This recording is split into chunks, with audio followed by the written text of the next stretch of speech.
Hello and welcome to another edition of Debunking the Vigilant Christian. In this episode, TVC gives us some fascinating insights into the world of health and medicine. And with insights, I mean crap. So let's get started. In today's video, I wanted to talk about the difference between health and healing, and how we can use both to live a truly prosperous life in our health, be full of vitality and energy. So now it's important to distinguish the difference between health and healing. Healing and health are not the same thing. They're very different. So let's look at, first of all, healing.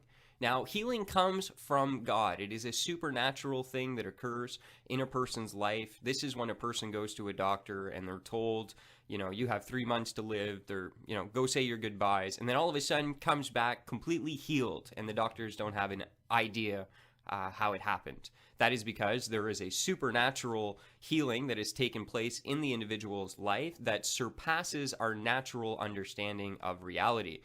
So when we're dealing with healing, we are dealing with God, who deals with the supernatural. He is a supernatural healer.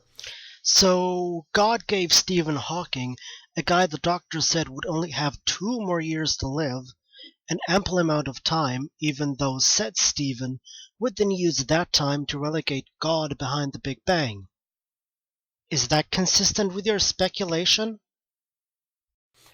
So if you're experiencing something and, the doctors are telling you there's no way you're going to overcome this, don't let that get you down. Turn to God. Recognize that we deal with a supernatural God, and He made the blind see. And His Holy Spirit, which was used really to perform those healings, it was by the power of His Spirit, is alive in every single believer. The very same power that resurrected Christ from the dead lives in us.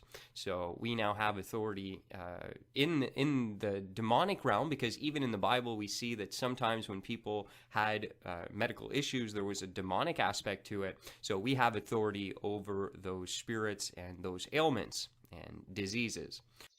Science has conclusively shown that your celestial pal never existed. Everything you crackpots have ever been able to come up with are 4th or 5th-hand hearsay accounts, as well as forged and manipulated evidence. And with respect to the whole demon thing you were talking about, I think these guys beg to differ with your cherished fables. Now, the other thing to notice is there's also health. Health is very important for a Christian to recognize. I think there's a lot of Christians who understand the healing part, but they don't understand health. And given that you invoke the supernatural for processes we clearly know about and can understand, you don't understand the concept of healing either. Health is our application of wisdom. The book of Proverbs was written to show us that as believers, we need to act wise. The book of Proverbs talks about the path of the wise and the path of the fool. So the everyday Christian should be seeking to apply wisdom to his life. The book of Proverbs. Perhaps one of the few parts of the Bible that's not just an onslaught of bigotry, violence, intolerance, and inconsistencies. Let's take a look at some of those verses.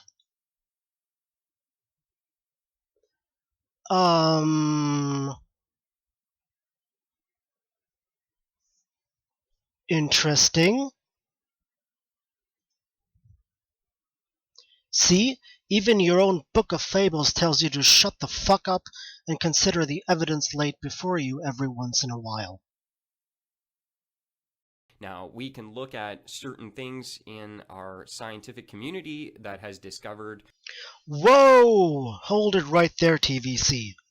You're not talking about the scientific community, are you? The scientific community that has proven that your ancient fables are just fables. The scientific community that proved that diseases are caused by germs. The scientific community that proved that evolution is a fact, regardless of what drooling simpletons like the White Rabbit have to say on the matter. You may not realize this, TVC, but the same people who you get your health information from, who develop your protein shakes, and who have a cure for your possible mental dysfunction, use the same scientific method as the men and women who have figured out our place in the history of that shriveled little blue raisin of ours. In fact, this seems to be a very pervasive pattern among people like you, who are perfectly happy to besmirch and smear science whenever it contradicts your sacred fables.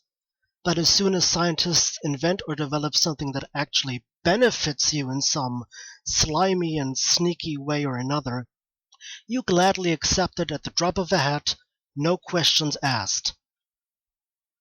If hypocrisy was worth anything, you'd be drowning in bobbies.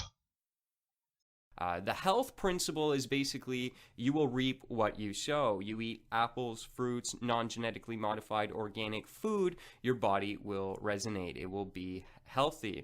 What do you mean by non-genetically modified food exactly? In the real world, although you're too incompetent to understand why, most of our plants and animals have, to some degree, been genetically altered via artificial selection. If you don't want any part of this, TVC, then I suggest trading your comfy chair and your computer for a rock and flintstone, because you're going to have to go all the way back to the Paleolithic if you don't want the evils of genetic modification to get to you.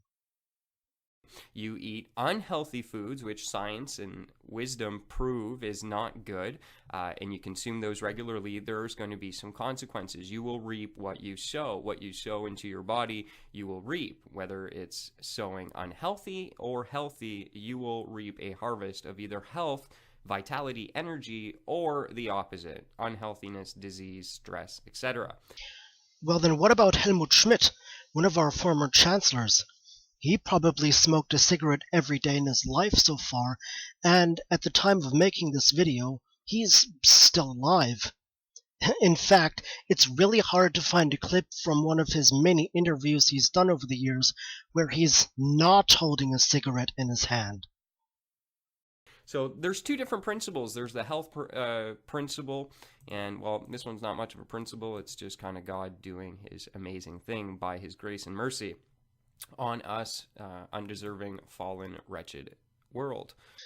But then why bother with fitness and exercise anyway if God can really do all the healing? Why not rely on the power of prayer to have your apparently omnipotent butt buddy take care of your ailments? The answer to this is trivial and quite obvious. You don't believe in the power of prayer. No one of your sort does. At least not when you're actually dealing with things like AIDS, cancer, dementia, etc. 'Cause then, for some reason, mighty Emmanuel seems to be conspicuously absent. The power of God's omnipotence only works if it's in some way convenient for you, when you don't really have to think all too hard about it. 'Cause if you ever lose your hand or an arm in a freak breakdancing accident or something, I posit that bionic science you took a leak on won't look all that satanic anymore. Am I right, or am I right? Well, that pretty much wraps up everything I wanted to say on this video of yours, and I don't have anything more to add. So keep that gravy train that is your insanity rolling in, and as for my viewers, I'll be seeing you in the next video. Take care.